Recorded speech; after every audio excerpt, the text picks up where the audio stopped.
রবিবারের বিকেলবেলা অ্যামং আস ক্যাফে থেকে চা খেয়ে তারপর চলে গেছিলাম কল্যাণীতে একটু ভাজাভুজি খেতে। ভাজাভুজি খাওয়ার যে দোকানটা মানে দাদাভাই রোল সেন্টার, এটাতে আমি প্রায়শই গিয়ে থাকি। এটা আইটিআইয়ের দিকে যেতে গেলে পড়ে। আর এখানে সব ফ্রাইড আইটেমের নাম আমার পক্ষে মনে রাখা সম্ভব না, কারণ এর ভ্যারাইটি প্রচুর। আর এখানে গিয়ে প্রথমেই অর্ডার করে নিয়েছিলাম এটা চিকেন পকোড়া টাইপেরই দেখতে হয়। এর নামটা আমার সঠিক মনে নেই, তবে এর ভেতরের ফিলিংটা অনেকটা থাকে আর খেতেও দারুণ। তারপর নিয়ে নিয়েছিলাম চিকেন স্টিক রোল।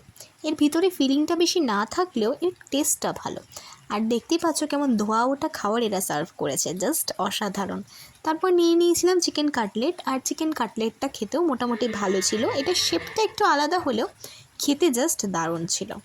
এত কিছু খাওয়ার পর আমি বাড়ির জন্য প্যাক করে নিয়েছিলাম চাউমিন। আর বাড়ি এসে দেখি বাবা আমাদের জন্য এনেছে রোল। তো কী করব, রোলটাও খেয়ে নিলাম।